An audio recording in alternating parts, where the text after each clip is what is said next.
한 주 동안도 하나님께서 잘해주셨는데요. 그중에 몇 가지를 같이 나누려고 합니다. 제일 먼저는 월요일부터 화요일까지 있었던 재직 수련회입니다. 제가 이 전도와 양육에 대해서 강조하는 내용이라 조금 부담스러웠었어요. 그런데 의외로 성도들의 반응이 굉장히 좋더라고요. 그걸 보면서 하나님이 우리 교회에 이 때가 됐구나, 하나님께서 우리 성도들을 통해서 하실 일이 있구나라는 것을 느낄 수 있었어요. 그래서 하나님 2018년에 하실 일이 정말 기대가 되는 재직 수련회였습니다. 참여해 주시고 섬겨주신 모든 분들에게 감사를 드립니다. 두 번째로는 이제 우리 박 전도사님이 새롭게 부임하셨는데요. 저는 누가 새로 올 때마다 그런 기대감이 있어요. 요셉 한 사람 때문에 보디발 집 전체가 복받은 것처럼 우리 박 전사님이 오셔서 우리 교회와 안산에 복임할 것이다, 그런 기대감이 있습니다. 특히 그 어머니도 기도를 많이 하시는 분으로 들었기 때문에 기대감이 있습니다. 여러분, 이제 전도사기 때문에 기도가 많이 필요합니다. 많이 섬겨주셔야 합니다. 이제 우리가 차근차근히 변화되는 모습을 볼 텐데 우리 성도님들의 기도가 필요하시니까요, 많이 섬겨주시고 사랑해주시고 기도해 주십시오. 세 번째로는 저에게 하나님께서 큰 깨달음을 주셨는데요. 제가 목요일 날 안산 기독교연합회 총회 갔다가 저는 그냥 투표 한번 하고 올라 그랬는데 갑자기 회개하라 그래갖고 죄를 많이 지지하는데 회개하라 그래서 제가 1박 2일 동안 못한다 그랬어요. 너무 바쁘고 그래서 못한다. 그러는데 하나님께서 무슨 말씀을 주냐면, 야, 네가 예수 운동을 그렇게 선포하면서 너는 왜 예수 안 하냐, 그런 마음이 들더라고요. 제가 찔렸어요. 또 하나, 그 재직 수련회 때 병참 기지를 넘어 전투부대가 되자 그랬잖아요. 그동안 우리가 하늘 소리가 정말 안산을 위해 섬김 많이 했습니다. 그래서 하늘 소리만 보내고 전 뒤에서 폼 잡고 있었는데 이제 제가 직접 가서 해야 된다는 그런 하나님께서 말씀을 하셨어요. 세 번째로는 제가 너무 힘들더라고요. 왜냐면 아무리 따져봐도 너무 일정이 많아서 도저히 못하겠다, 매번 못하겠다 그랬는데 회장님이 꼭 해야 된다 그래서 이제 하게 됐는데, 우리 성도님들이 순장하라, 교사해라, 봉사하라 그러면 왜 못하는지 알겠어요. 제 스케줄, 제 역할이 딱 있는 거예요. 저도 목사인데 이 동산교회 목회라는 틀이 딱 있어서 이걸 벗어나지 못하는 거예요. 이게 침해당하고 이게 손해보는 걸 견디지 못하더라고요. 더 큰 안산을 섬겨야 되지만 내 목회를 이걸 손해보지 않고자 하는 욕심이 있었더라고요. 그래서 그것도 하나님께서 내려놓기 원하시는구나. 그래서 이제 죽었다 맘 먹고 하려고 그럽니다. 대신 여러분도 손해를 좀 볼 거예요. 목사가 시간을 많이 빼앗기고 또 목사가 그 기독교연합회 활동을 하면 자연스럽게 여러분도 많이 참여를 해야 되거든요. 기도해 주시고 같이 각오하고 갔으면 좋겠어요. 하나님이 이웃과 열방을 섬기라고 선포하면서 실제로 그렇게 하시는구나, 몰아가시는구나, 그걸 느꼈어요. 많은 깨달음이 있어서 감사하고 하나님 하실 일을 기대하면서 감사했습니다. 자, 이제 오늘 제목을 한번 볼까요? 오늘 제목은 하늘을 가르고 강림하소서. 너무 멋지죠? 하늘을 가르고 강림하소서. 우리가 어느 곳에 가든지 이런 기도를 했으면 좋겠어요. 사실은 이 기도의 배경을 보면 쉽지는 않습니다. 혹시 남한산성이라는 영화 보셨나요? 남한산성. 이 여진족의 침입을 받아서 나라가 약하기 때문에 남한산성으로 왕하고 그 대신들이 다 쫓겨갔죠. 그 조그만 산성 안에 완전히 포위가 됐어요. 여진족이 뺑뺑 둘러서 포위를 했기 때문에 더 이상 식량 공급이 안 돼요. 그러니까 말이 막 죽어가요. 그러니까 이 말을 죽이면 안 된다고 그 추운 겨울에 동상을 방지하려고 뒤집어 썼던 가마뜨기 같은 것들을 다 걷어다가 끓여서 말을 먹이는 거예요. 근데 그것도 다 떨어지니까 어쩔 수 없이 말이 굶어 죽으니까 죽은 고기라도 먹자 그래서 막 먹어요. 그러면서 차라리 이럴 거면 그냥 일찍 잡아나 주지 막 이러면서 이제 그렇게 먹는 거 봤어요. 너무너무 비참해요. 그런 사이에 이제 지원군을 기다려요. 뭔가 구원할 군대를 기다리는데 안 와요. 그 영화를 보면 이제 뭐 사연이 있잖아요.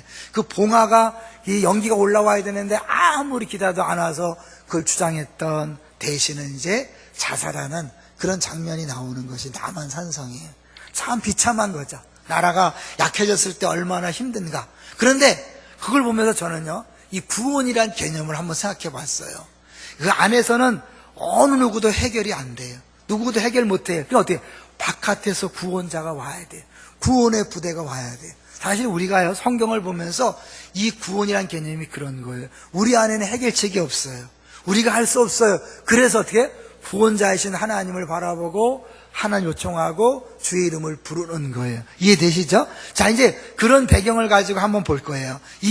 이렇게 절박하게 하나님 앞에 기도할 수밖에 없는 상황을 한번 염두에 두고 보세요. 우리 64장 1절을 보겠습니다. 이사야 64장 1절 시작. 원하건대 주는 하늘을 가르고 강림하시고 주 앞에서 산들이 진동하기를 하늘을 가르고 강림해달라. 이게 뭐냐? 하늘을 찢고 와달라는 거예요. 왜? 너무 하나님이 도와주지 않아서 지금 난리가 났다는 거죠. 그걸 쉽게 볼 수 있는 게 그 앞이에요. 63장 18절 19절 한번 볼까요? 시작. 주의 거룩한 백성이 땅을 차지한 지 오래지 아니하여서 우리의 원수가 주의 성소를 유린하여 싸우니 19절. 우리는 주의 다스림을 받지 못하는 자 같으며 주의 이름으로 일컬음을 받지 못하는 자 같이 되었나이다. 이게 뭘까요? 주의 다스리심을 받지 못하는 자 같다. 하나님이 왕이신데 하나님이 버린 백성 같다는 거예요. 너무 힘들고 어려워서 남들이 볼 때, 야, 니네 하나님이 어디 계시냐? 하나님 믿는다며 또 뭐냐? 니네 집 뭐냐? 그렇게 오랫동안 기도하고 신앙생활 하는데 네 자식들은 그게 뭐냐? 네 돈은, 니네 재정 상태는 그게 뭐냐? 이런 소리를 듣죠. 그런 거예요. 하나님이 안 계신 것 같아요. 그 다음에 왜? 주의 이름으로 일컬음을 받지 못하는 자. 그건 뭘까요? 하나님의 백성답지 못하다는 거죠. 우리가 예수 믿지 않은 일가 친척들에게, 주변 친구들에게 조롱당하는 그 모습을 상상할 수 있어요. 여러분, 올해가 지금이 12월 첫 주입니다. 어땠습니까? 지난 12개월 동안 정말 하나님이 함께 하시고 하나님이 다스리시고 하나님께서 역사하심을 경험하며 사셨습니까? 아니면 아무리 돌아봐도 주님이 함께하는 것 같지 않은 어쩌면 비참한 인생을 사셨습니까? 아니, 올해 한 해가 아니라 지난 몇 년 동안 아무리 기도해도 하나님께서 일하지 않는 것 같고 아무리 봉사하고 섬겨도 상황이 바뀌지 않는 그런 상황 속에 때로 주눅들고 창피하고 힘 빠진 그런 상황은 혹시 아닙니까? 그런 분들을 위한 하나님이 주시는 메시지입니다. 사실은 이 이사야가 이런 절박한 기도를 하기 전에 좀 부드러운 기도도 한번 했어요. 한번 볼까요? 우리 15절을 한번 보세요. 15절. 사실 그 앞에서도 이사야는 기도했습니다. 어떻게 기도했나 볼까요? 15절을 보겠습니다. 시작. 주여 하늘에서 굽어 살피시며 주의 거룩하고 영화로운 처소에서 보옵소서. 주의 열성과 주의 능하신 행동이 이제 어디 있나이까? 주께서 베푸시던 간곡한 자비와 사랑이 내게 그쳤나이다. 하나님 다 보고 계시잖아요. 다 아시잖아요. 하늘에서 다 보고 계시면서 왜 가만히 계시는 거예요? 이러면 안 되잖아요. 그런 안타까움이 있는 거죠. 그 하나님 앞에 그렇게 기도했지만 응답이 없자 이제 뭐예요? 정말 울부짖어 기도하는 거예요. 정말 하늘을 찢고 제발 좀 와주세요. 그러면서 하나님께서 오신다면 되어질 일들을 생각하는 거죠. 뭐예요? 주 앞에서 산들이 진동하기를. 64장 2절을 가볼게요. 2절 시작. 불이 섭을 사르며 불이 물을 끓임 같게 하사 주의 원수들이 주의 이름을 알게 하시며 이방 나라들로 주 앞에서 떨게 하옵소서. 주의 원수들이, 이방 나라들이 이스라엘 백성들을 조롱하던 그 사람들에게 하나님 본때를 보여주세요. 그런 거잖아요. 이를 다 뽑아버리든지 입술을 찢어주시든지, 그죠? 하나님을 저렇게 조롱하고 하나님을 욕하는 저들을 하나님 가만두면 됩니까? 이런 거죠. 우리 식으로 표현하면 그런 거죠. 3절을 볼까요? 3절 시작.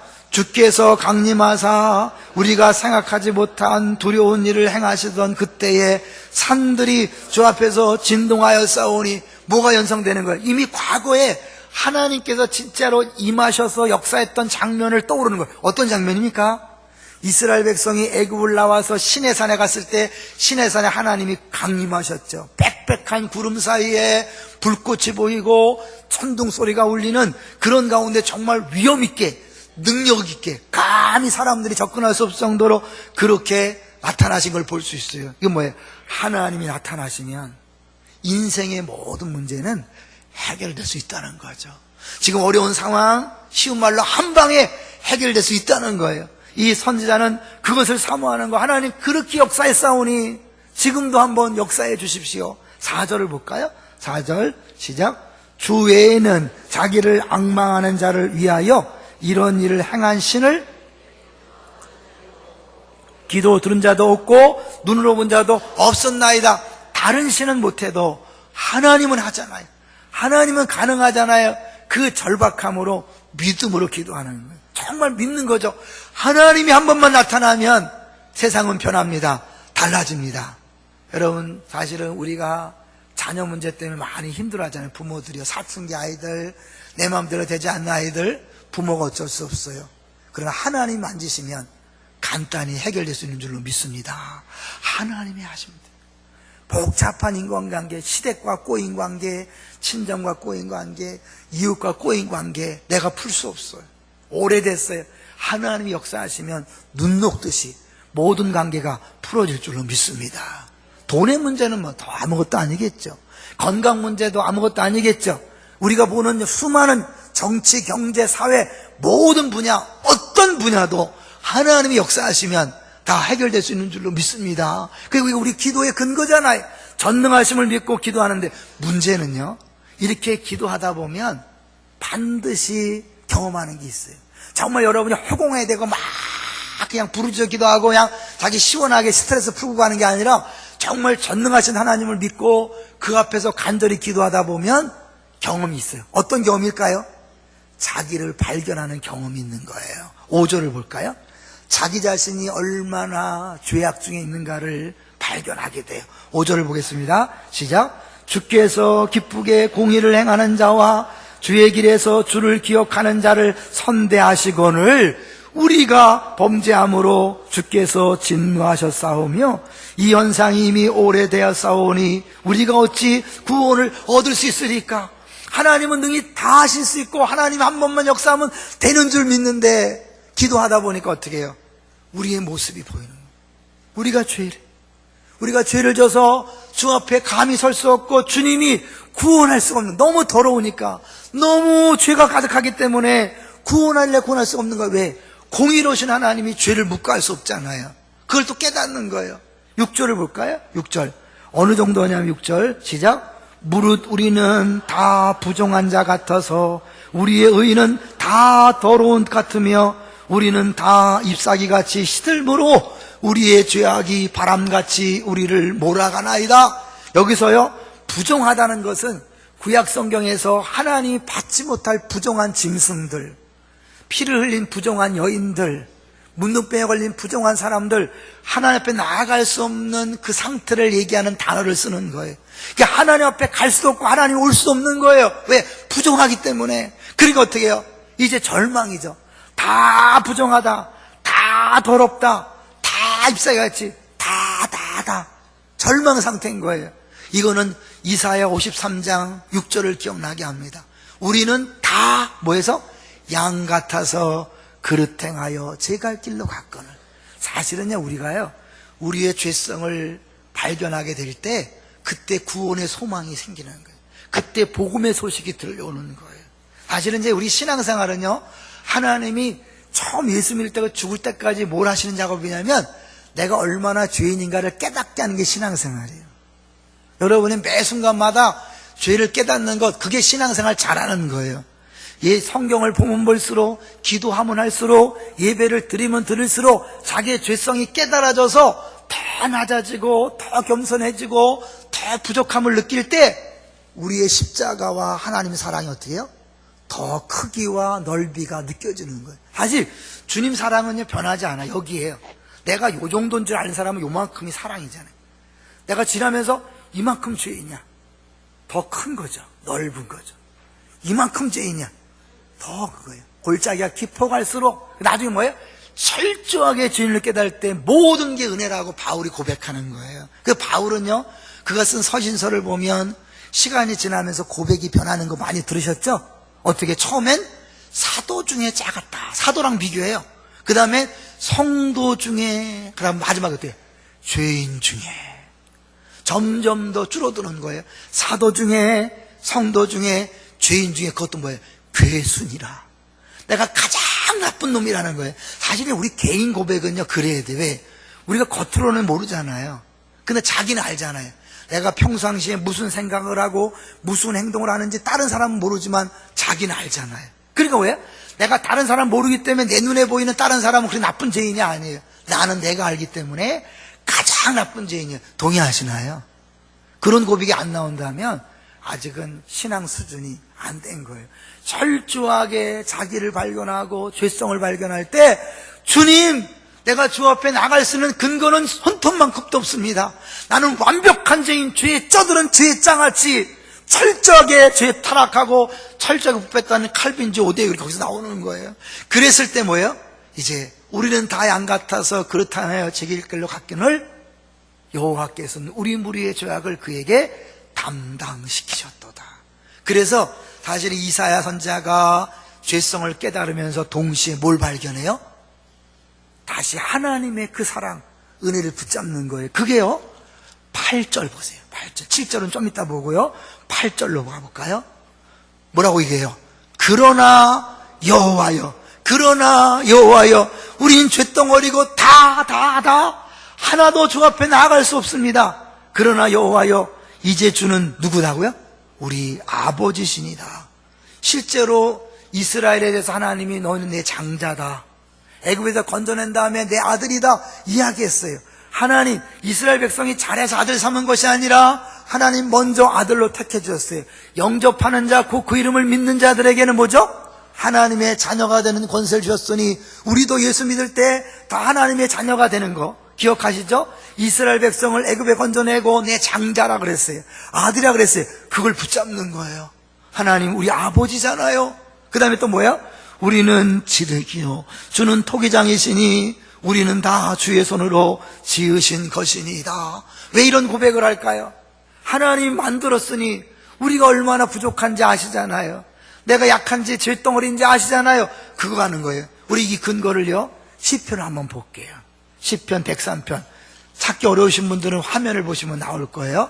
그러나 찾을 수 있는 분은 시편 103편 이제 우리 8절부터 한번 볼게요. 화면 나와요. 시편 83 읽어보겠습니다. 8절 시작. 여호와는 긍휼이 많으시고 은혜로우시며 노하기를 더디하시고 인자하심이 풍부하시도다. 9절 자주 경책하지 아니하시며 노를 영원히 품지 아니하시로다. 자주 야단치지 않고 화냈다가도 영원히 품지 않고 용서하는 분입니다. 10절 우리의 죄를 따라 우리를 처벌하지는 아니하시며 우리의 죄악을 따라 우리에게 그대로 갚지는 아니하셨으니. 사실 우리가 죄진 대로 벌하셨다면, 갚았다면 한 명도 남을 사람 없습니다. 사실 우리는 하루 동안 지은 죄만 처벌받아도 끝나죠. 하루에 내가 누구를 미워하고 시기하고 용서하지 못하는 그 살인죄잖아요. 그 살인죄를 가지고 처벌해도 나는 하루 만에 죄 때문에 끝나는 거죠. 하나님이 우리 죄대로 갚지 않으신 거예요. 이런 말씀도 있어요. 이사야 43장 25절에 보니 이거 놔두시고 이제 우리 보면 나 곧 나는 나를 위하여 내 허물을 토말하는 자니 내 죄를 기억하지 아니하리라. 하나님이 자신을 위하여 우리 허물을 도말한대. 우리 이걸 해결하기 때문에 우리가 사는 거예요, 사실은. 자, 계속해서 볼까요? 이제 11절 보겠습니다. 103편 11절 시작. 이는 하늘이 땅에서 높음같이 그를 경외하는 자에게 그 인자하심이 크심이로다. 12절 동이 서에서 먼 것 같이 우리의 죄가를 우리에게서 멀리 옮기셨으며 누구를 바라보는 거예요? 장차 예수 그리스도를 통하여 우리의 모든 죄를 해결하시되, 좀 전에 읽었던 이사야 말씀처럼 자신을 위해서, 우리가 우리의 죄를 해결할 수 없어요. 우리가 죄 현자가 너무나 크기 때문에 우리가 해결이 안 돼요. 그러니까 하나님이 하나님을 위해서 해결해 주는 거예요. 왜요? 언약이잖아요. 하나님은 영원히 우리 하나님 되겠다고 그랬는데 우리가 죄를 졌기 때문에 하나님 그 약속을 지키기 위해서는 우리의 죄 문제를 스스로 해결하셔야 돼요. 하나님이 그런 분이에요. 자, 계속해서 볼까요? 13절 중요한 거예요. 13절 시작. 아버지가 자식을 긍휼히 여김같이 여호와께서는 자기를 경외하는 자를 긍휼히 여기시나니. 누가 누구를요? 아버지가 자식을 긍휼히 여김같이. 부모님이 자녀들에 대한 그 폭넓은 마음을 자녀들이 어떻게 할 수 있습니까? 대보지 않으면 모르는 거죠. 며칠 전에 우리 교회 등록하신 권사님 가정을 신방했는데요, 권사님이 그런 얘기를 하더라고요. 5명의 딸을 낳아 기르는데 정말 힘들었대요. 정말 어려웠대요. 그런데 딸들이 뭐라고 말하냐면, 엄마가 그렇게 힘들었는데 단 한 번도 힘들다는 소리를 안 했대요. 그게 부모의 마음이죠. 왜 힘 안 들겠어요? 5명의 딸을 키울 때 그 어려운 시절에 얼마나 힘들었겠어요. 그러나 자식들에까지도 괜히 힘든 짐을 주고 싶지 않아서 힘들다는 소리를 하지 않는, 그것이 부모의 마음이죠. 여러분, 그거보다 몇 배, 몇 천 배, 몇만 배 더 크신 사랑이 우리 하나님 아버지의 마음인 줄로 믿습니다. 아버지가 자식을 긍휼히 여김같이 여호와께서 자기를 경외하는 자를 긍휼히 여기시나니. 얼만큼이요? 14절 볼까요? 14절 시작. 이는 그가 우리의 체질을 아시며 우리가 단지 먼지뿐임을 기억하심이로다. 우리가 아무것도 아닌 존재, 베드로처럼 열심히 주를 섬기겠다고 큰소리 빵빵 쳤지만 결국 다 굴기 전에 3번 부인할 걸 다 하시는 거죠. 그래도 끝까지 사랑하시고 큰소리 칠 때 내가 다 굴기 전에 3번 부인할 것이다 말씀하시면서 이놈아 그러지 않았어요. 불쌍한 눈으로, 궁일적인 눈으로 쳐다보셨죠. 여러분, 이 베드로하고 유다의 차이를 아십니까? 우리 수요 심야 기도 때 같이 나눴는데 똑같이 죄를 졌어요. 어쩌면 유다보다 베드로 죄가 더 커요. 왜냐면 유다는 한 번 팔아먹었지만 베드로는 3번씩 저주하며 부인했잖아요. 그런데 유다는 자살로 끝났고 베드로는 다시 최고의 사도로서 죽을 때까지 쓰임받을. 차이가 뭡니까? 유다는 자기가 잘못한 걸 깨닫고 후회는 했어요. 후회는 했지만 그것을 주 앞에 갖고 나온 것이 아니라 대제사장한테 가서 나 은삼십 돌려주겠다. 대장들이 네가 책임져라. 해결 방법이 안 된 거예요. 그러니까 목매어 죽었어요. 베드로는 주는 그리스도시요 살아계신 하나님의 아들이라고 고백하는 믿음이 있었어요. 비록 배반했지만, 부인했지만 그 믿음으로 다시 주 앞에 나왔을 때 그는 회복되었고 끝까지 사도로 쓰임 받았어요. 여러분, 오늘 우리가 죄인인 걸 인정하는 거예요. 내가 분명히 잘못했어요. 내 죄 때문에 우리 아이들이, 딸이 저렇게 됐어요. 우리 집이 가난해졌어요. 나 때문에 병들었어요. 나 때문에 엉망진창이 됐어요. 그래요, 인정해요. 그러나 주님, 우리 아버지시잖아요. 우리를 아시잖아요. 그렇게 죄질 수밖에 없고 연약한 존재를 아시잖아요. 그러니 살려주세요. 하늘을 가리고 강림하세요 라고 고백하기를 주님이 원하시는 거예요. 주저앉아 있지 마세요. 아무리 상황이 어렵고 불가능해 보여도 주님이 역사하시면 됩니다. 할렐루야. 우리가 그런 소망을 가지라고 하나님이 12월 첫째 주에 이렇게 말씀을 주시는 거예요. 오늘 이후 초청잔치입니다. 내가 아무리 전도하고 아무리 벤치 갖다 주고 호박죽 갖다 줘도 돌아서지 않는 그 인간 미워하지 마세요. 주님이 역사하시면 변합니다. 믿습니까? 기도하시는 거예요. 하나님, 하늘을 가르시고 강림하여 저 인간의 심령 속에, 저 가정 속에 은혜를 부어주옵소서, 성령을 부어주옵소서. 여러분, 우리의 불신자 마음속에, VIP 마음속에, 우리 시댁 속에, 친정 속에 안산을 보며 안타깝습니까? 불평하고 원망하고 비난하는 거 아무 소용없습니다.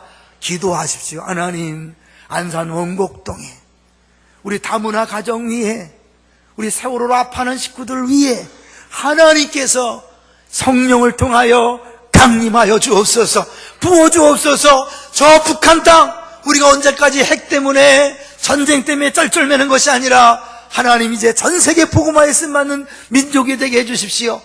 하늘을 가르고 저 북한 땅에 강림하옵소서. 그렇게 기도하기를 주님 원하시는 거예요. 독일은요 1660년 때부터 수백 년 동안을 이 기도를 했대요. 하늘을 가르고 강림하옵소서. 그 기도 때문에 통일됐다고 그런 얘기도 해요. 우리는 그건 우리끼리 견떨어가 아니라 우리가 남북 통일을 우리 힘으로 안 돼요. 지금 상태로는요 도저히 불가능해요. 그러나 하나님이 하시면 가능한 줄로 믿습니다. 우리 이 믿음으로 사는 거예요. 믿음으로 살기 때문에 어떤 상황에도 절망하지 않는 거예요. 그 방해물이 뭐냐면 내가 잘못했는데, 내가 한 것이 있는데 어떻게 감히 기도합니까? 아니에요, 여러분. 탕자가 사실은 해서는 안 될 짓을 했죠. 왜냐하면 아버지가 시퍼렇게 살아있는데 유산을 달라는 건 뭐예요? 아버지 빨리 죽으라는 얘기잖아요. 근데 아버지가 말도 안 되는 아들의 요구를 들어줍니다. 이게 우리 하나님 아버지. 말도 안 되는 요구를 들어줘요. 근데 주면서 아버지는 알아요. 이놈이 가서 다 까먹고 결국은 돌아올 것이다. 아버지가요 내보낸 다음부터 매일 마을 어귀에 서서 기다립니다. 여러분 왜 집에서 기다리지 왜 마을 어귀에 서서 기다렸을까요? 간절해서요? 아니요, 더 큰 비밀이 있어요. 왜냐하면 아버지가 살아계시는데 유산을 달라 그놈은 그건 가문의 불명이에요, 동네의 불명이에요. 카자자라는 명예살인 그거 아시죠? 지금도 중동이나 아프리카에 보면 잘못하면 동네 사람들이 돌로 쳐 죽여요. 그 집이 아니라 동네에서. 왜? 명예를 더럽혔다는 거죠. 근데 그거를 나라에서 건들지 않아요. 그러니까 이 아들이 가문의 불명예뿐만 아니라 동네의 불명예, 공동체의 불명예. 만약에 그가 거지가 돼서 돌아왔을 때 동네 사람이 먼저 발견하면 돌에 맞아 죽는 거예요. 그러니까 이 아버지는 매일 아들이 돌아오길 기다리면서 다른 사람보다 먼저 발견하려고 매일 동네 어귀에서 기다리는 거예요. 드디어 아들이 돌아왔어요. 그럴 때요 아버지가 막 달려갑니다. 여러분 달려가는 것도 그냥 반가우니까 달려가는 아니에요. 그 당시 유대인들은 어른들은 절대 뛰면 안 돼요. 우리 한국의 양반은 뛰면 안 된다는 것처럼 뛰면 안 돼요. 그러면 체면이 싹 끼는 거예요. 그러니까 양반답지 못하는 거예요. 어른답지 못한 거예요. 근데 아버지가 막 뛰어가요. 왜 뛰어갈까요? 아버지가 뛰어가서 그를 안기 전에 다른 동네 사람이 발견하고 돌로 때리면 죽어야 되니까 아버지가 빨리 뛰어가는 거예요. 아들을 살리기 위해서 자기 체면을 내려놓는 거예요. 그게 자기 부인이에요. 내 나됨, 하나님이 예수님을 이 땅에 보내셔서 십자가에 못 박혀 죽게 할 때 나의 하나님 어찌하여 나를 버리셨나이까? 하나님과 아들은 영원히 사랑의 관계인데 어떻게 버려요? 하나님됨을 부인하는 거예요. 하나님 먼저 그런 부인이 있었고 탕자의 아버지가 그런 부인이 있었기 때문에 우리에게 자기를 부인하고 자기 십자가를 지라고 하는 거예요. 내가 이 나이에 어떻게 그렇게 하란 말입니까? 내가 이 소셜 포지션이 있지 어떻게 그걸 하란 말입니까? 이런 것들을 내려놓는 게 제자예요. 탕자의 아버지가 자기의 자기됨을 포기하고 아들을 살리기 위해서 갔고 아들을 안아줬을 뿐만 아니라 바로 금가락지를 끼워주고 신발을 신겨주고 의복을 입혀줌으로 바로 아들로 복귀시켰어요. 아들은 어땠어요? 그럴 마음이 없었어요. 자기 죄가 있기 때문에 차마 아들로 써달라는 소리 감히 못하고 너무 굶어 죽게 되니까 너무 죽겠으니까 도저히 견딜 수 없으니까 어떻게 해요? 차라리 아버지 집에 가면 하인들도 많이 먹으니까 굶지 않으려고 가는 거예요. 근데 아버지는 그런 게 아니잖아요. 우리가 금요 중보 기도할 때마다 강구할 때마다 뭐라고 광고하죠? 여러분 기도할 상황이 되시면 기도할 제목이 주어지면 바로 나오세요. 많은 분들이 어렵고 힘들어요. 기도의 자리에 못 나와요. 왜? 창피해서. 내가 여태까지 기도 안 하다가 집안에 어려움이 있어 기도 나가면 목사님이 어떻게 볼까? 이래서 못 나온대. 아직 덜 고생하는 거 아닐까요? 내가 정말 죽을 것 같으면요 체면이 어디 있습니까? 나와야지. 하나님이 그걸 원하시는 거예요. 비록 내가 죄를 짓고 주 앞에 부정해서 나오면 안 돼요. 거룩한 하나님 앞에 나올 수 없어요. 그렇지만 하나님, 그러나 우리 아버지 아닙니까? 내가 아버지의 재산을 탕진했지만 그러나 굶어 죽지 않게 해서 오는 것만으로도 하나님 기뻐하시는데, 정말 아버지라 믿고 아버지의 사랑을 의지하여 아버지 옆에 나아가기만 하면 하나님께서 당장에 해결해 주실 줄로 믿습니다. 여러분, 지금 어떤 상황입니까? 어렵죠? 힘들죠? 누구 탓하지 마세요. 환경 탓하지 마세요. 바로 주 앞에 나와서 손 들고 기도하세요. 저 우리 죄인입니다. 그러나 하나님의 그 사랑을 의지합니다. 하나님 그 사랑을 믿습니다. 그래서 주 앞에 나왔습니다 하고 기도하세요. 부르짖는 그 기도에 주님이 반드시 응답할 줄로 믿습니다. 그럼 내가 안 해본 게 아니야, 기도했어? 근데 안 되던데? 이런 분들이 있을 거예요. 그렇죠? 믿음이 있다는 사람 치고 기도 안 해본 적 없잖아요. 근데 해도 소용없다 이런 거죠. 여러분, 이 원하건대 하늘을 가르고 강림할 때 가르다는 건 찢는다는 표현이 있어요. 찢는다.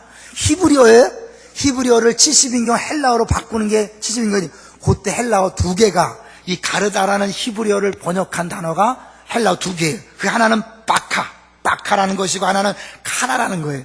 그 찢다, 둘 중 하나는 찢다가 바로 예수님이 십자가상에서 돌아가실 때 다 이루었다 하는 순간 뭐가 벌어졌죠? 지성소와 성소를 가로막았던 휘장이 위에서부터 아래로 쫙 찢어졌습니다. 옆으로 찢어진 게 아니라 위에서 아래 찢어졌다는 건 뭐예요? 하나님이 친히 가르신 거예요. 하나님이 친히 찢으시고 나오시는 거예요. 사실 하나님이 하늘을 가르고 강림하다, 문학적인 표현은 커튼을 젖히고 나오세요. 숨어있지만 말고 나오세요, 그런 뜻이에요. 하나님이 젖히고 나온 것도 아니에요. 찢고 나왔어요. 왜요? 우리의 구원을 위해서, 완벽한 구원을 위해서 그렇게 하신 거예요. 결국 뭐예요? 이사야의 이 기도를 응답하셨는데 사실은 뭐예요? 이사야가 원하는 방식은 아니었던 거예요. 기억하세요. 우리가 기도하고 간절히 삼아 하나님 당장에 우리 아들을 뒤집어 놓으시고 우리 딸을 뒤집어 놓으시고 우리의 경제 문제를 뒤집어 놓으시고 건강 문제를 한 방에 뒤집어 놓으십시오. 이게 우리 마음이 로마를 뒤집었고 주님 왕이 되십시오. 이게 제자들의 바람이었어요. 사람들의 요구사항이었어요. 하나님은요, 그게 아니었어요. 근본적인 문제를 해결해야 돼요. 그 로마 뒤집는다고 끝나나요? 아니잖아요. 근본적인 문제, 죄의 문제를 해결하지 않으면 끊임없이 계속되는, 반복되는 그 고난과 죄의 문제를 해결할 수 없어요. 그러니 하나님이 자기 아들을 보내는, 자기 아들을 보내서 멋있게 화려하게 승리자가 아니라 비참하게 십자가에 못 박혀 죽는 너무 초라한 모습으로 하나님께서 그 기도를 응답하시는 거예요.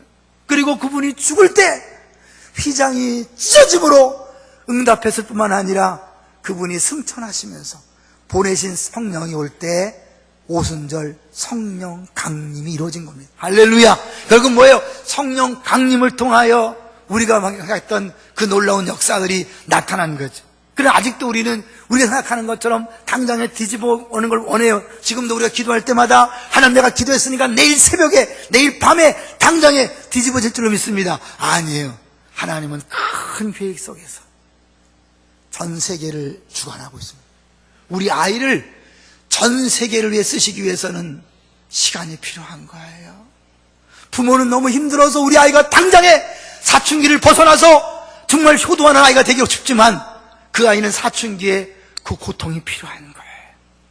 그 방황이 필요한 거예요. 때로는 남들에게 말할 수 없는 그 아픔, 그 자녀에게, 그 부모에게 그 아픈 경험이 필요한 거예요. 왜?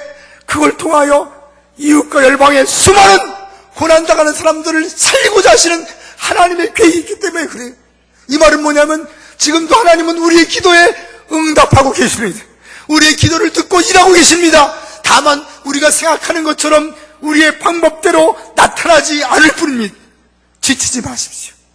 낙심하지 마시고 계속해서 기도하십시오. 하나님은 지금도 일하십니다. 하늘을 가르고 강림해달라는 이사야의 기도를 들으시고 예수 그리스도를 보내서 휘장을 찢게 하시고 오순절 성령 강림을 통하여 이루신 하나님이 예수 재림 때 강림하심으로 완벽하게 모든 사람들이 다 주를 인정할 만한 그런 세상으로 변화시킬 날이 올 줄로 믿습니다.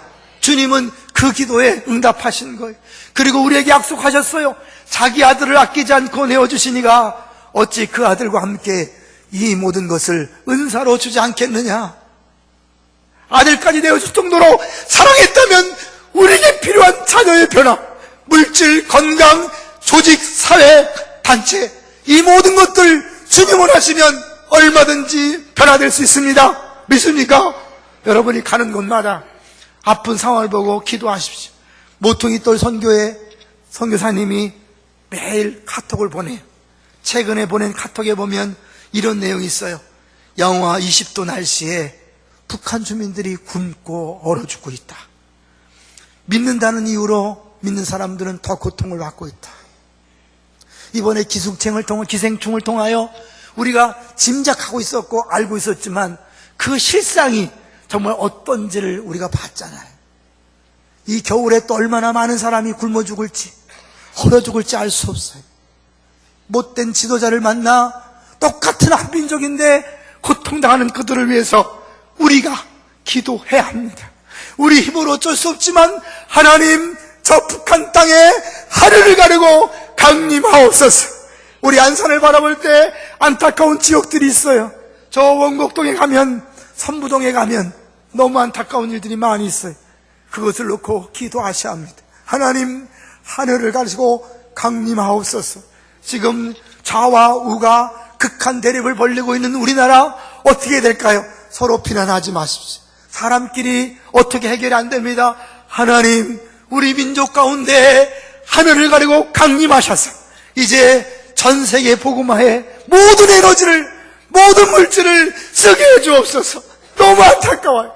너무나 많은 기독교인들이, 너무나 많은 교회가 지금 엉뚱한 것에 에너지를 빼앗기고 있어요. 우리끼리 싸우다가 너무나 많이 아파하고 있어요. 우리는 전 세계 복음화에 쓰임 받아야 되는데 안타깝습니다. 기도해 주세요. 하늘을 가르고 강림하옵소서. 여러분이 VIP를 놓고 기도하세요. 하늘을 가르고 강림하옵소서. 저 가정에 강림하옵소서. 저 단체에 강림하옵소서. 우리 교회에 강림하옵소서. 이웃 초청잔치에 VIP를 모시고 오지 못했다면 여러분 오셔서 뒤에서 기도해 주세요. 하나님, 이 공간 안에 강림하셔서 강사를 붙드시고 오늘 처음 나온 사람들이 마음 열고 예수를 믿게 해달라고 기도해 주세요. 그 나오셔야 돼요. 알겠죠? 나오셔야 돼요. 어떤 것도 불가능한 것이 아닙니다. 어떤 것도 우리를 좌절시킬 수 없습니다. 주님께서 이사야 선지자의 기도를 들으시고 하나님의 방법으로 응답하신 것처럼 오늘도 우리에게 내가 있다, 나에게 나와서 기도해라, 이렇게 부르짖어라, 내가 하겠다라고 주님이 분명히 이미 예수 그리스도를 통하여 보여주신 것처럼 이제는 우리가 가는 곳마다 기도해야 합니다. 여러분을 그런 용사로 하나님이 세우신 줄로 믿습니다. 또 한 주간 우리 또 마지막 한 달 동안 정말 부르짖어 기도함으로 하나님이 강림하셔서 역사하심을 우리 모두가 경험케 되시기를 주의 이름으로 축원합니다.